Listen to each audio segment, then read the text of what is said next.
நபிகள் நாயகம் ஸல்லல்லாஹு அலைஹி வஸல்லம் அவர்கள் சதகாவை பற்றி சொல்லுகிற போது, தர்மத்தை பற்றி சொல்லுகிற போது, சிறிய அளவான தர்மமாக இருந்தாலும் அதை செய்யுமாறு வலியுறுத்தியிருக்கிறார். எந்த அளவுக்கு என்று சொன்னால், இத்தகுன் நார வலவ் பிஷிக்கி தம்ரத்தின், ஈத்தம் பழத்தினுடைய ஒரு துண்டை என்றாலும் தர்மம் செய்து உங்களை நீங்கள் நரகத்திலிருந்து பாதுகாத்துக் கொள்ளுங்கள், காப்பாற்றிக் கொள்ளுங்கள் என்று நபிகள் நாயகம் ஸல்லல்லாஹு அலைஹி வஸல்லம் சொன்னார். ஈத்தம் பழத்தினுடைய ஒரு சிறிய துண்டை என்றாலும் தர்மமாக கொடுத்து உங்களை நரகத்திலிருந்து காப்பாற்றிக் கொள். அரபிய சமூகத்தை பொறுத்த மட்டுக்கும் அவர்களுக்கு ஈத்தம் பழம் என்பது ஒரு சர்வ சாதாரணமான ஒரு விஷயம். அந்த சஹாபாக்களுக்கு அல்லாஹ்வுடைய தூதர் சொல்கிறார்கள், நீங்க கிலோ கணக்குல கொடுங்கன்னு சொல்லி என்ன சொன்னாங்கடா, ஒரு ஈத்தம் பழத்தில ஒரு சிறிய துண்டு என்றாலும் கொடுத்து அல்லாஹ்வுக்காக சதகாவாக தர்மமாக கொடுத்து உங்களை நரகத்திலிருந்து காப்பாற்றிக் கொள்ளுங்கள் என்று சொல்கின்றார். சிறிய தர்மம் தான், ஆனால் அதனுடைய பெரிய பிரதிபலன் என்னவென்றால் அந்த கொடிய நரகத்திலிருந்து ஒரு மனிதனை பாதுகாக்கிறது. நரகத்தை பற்றி எங்களுக்கு தெரியும். நபிகள் நாயகம் ஸல்லல்லாஹு அலைஹி வஸல்லம் சொன்னார்கள், நரகத்திலே ஆக குறைஞ்ச தண்டனை 2 நெருப்பினால் செய்யப்பட்ட செருப்புகள் அல்லது பாதனைகள் அணிவிக்கப்படும். அதனை அணிந்தால் அவருடைய மூளை கொதித்து வெளியே வந்துவிடும். நெருப்பாலான 2 பாதனைகள் அணிவிக்கப்படுகிற ஒருவர் அதனை அணிந்ததும் அவருடைய மூளை கொதித்து வெளியே வரும். இதான் ஆக குறைஞ்ச தண்டனை. இந்த கொடிய நரகத்திலிருந்து எம்மை காத்துக் கொள்வதற்கு அல்லாஹ்வுடைய சொன்னார்கள்,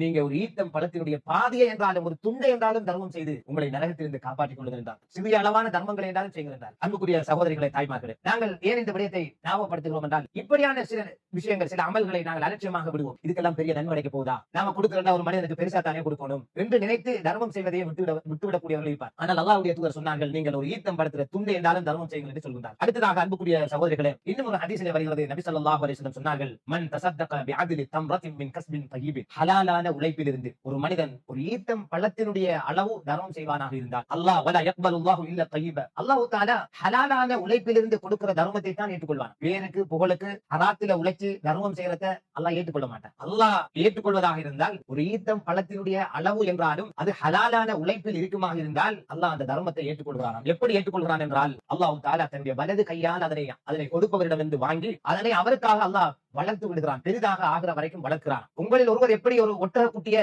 அல்லது குதிரை குட்டியை சிறியதாக இருக்கிற போது அது பெரிதாகிற வரைக்கும் பாசத்தோடு பார்த்து பார்த்து பராமரிப்பாரோ வளர்ப்பாரோ, அது போன்று அல்லாஹ் தஆலா ஹலாலான உழைப்பில் தன்னுடைய செல்வத்தில் ஹலாலான முறையில் உழைக்க அந்த செல்வத்திலிருந்து ஒரு ஈத்தம் பழத்தினுடைய அளவு தர்மம் செய்கிற அந்த மனிதனுடைய தர்மத்தை அல்லாஹ் ஏற்றுக்கொண்டு தன் வலது கையால் அதனை வாங்கி அந்த ஒட்டக குட்டிய குதிரை குட்டியை நீங்க பாசத்தோடு வளர்க்கிற மாதிரி அந்த தர்மத்தை வளர்க்கிறான். எது வரைக்கும் என்றால் ஹத்தா தகூன மிஸ்லல் ஜபல், மறுமை நாளிலே நாம் போய் பார்ப்போம், அது பெரிய மலை போல் இருக்கும் என்று சொன்னார்கள் ஸல்லல்லாஹு. ஒரு ஈத்தம் பழத்தின் அளவு தர்மம் செஞ்சிருப்போம், ஹலாலான உழைப்பிலிருந்து கொடுத்திருப்போம், அதனுடைய பொறுமதி எப்படி என்றால் பெரிய மலை அளவு அது அல்லாஹ்வால் வளர்க்கப்பட்டிருக்கு. சின்ன ஒரு விஷயம் தானே, சின்ன ஒரு சதக்கா தானே என்று நாம் கருதக்கூடாது. அது அல்லாஹ்வுக்காக என்று ஹலாலான முறையில் அமைந்தால் இவ்வளவு பெரிய நன்மைகள் நமக்கு மறுமையில் காத்திருக்கு. சின்ன சின்ன அமல்கள் தான், ஆனால் அவை ஒன்று சேர்க்கிற போது நமது மறுமை வாழ்க்கை மகிழ்ச்சிகரமாக அமைந்து விடுகின்றது. அதே போன்று அன்புக்குரிய தாய்மார்களே, சகோதரர்களை, இந்த சதக்கா பற்றி வருகிற இன்னும் ஒரு செய்தி, நபிகள் நாயகம் ஸல்லல்லாஹு அலைஹி வஸல்லம் அவர்கள் சொன்ன அந்த ஹதீஸ்களை போல அல்லாஹ் தஆலா அல் குர்ஆனிலே சொல்கிற ஒரு செய்தி, ஒரு மனிதனுக்கு மரணம் வருகிற நேரம் அந்த மனிதன் அல்லாஹ்விடத்திலே மன்றாடுகிறானாம், யா அல்லாஹ், என்னை இந்த உலகத்தில்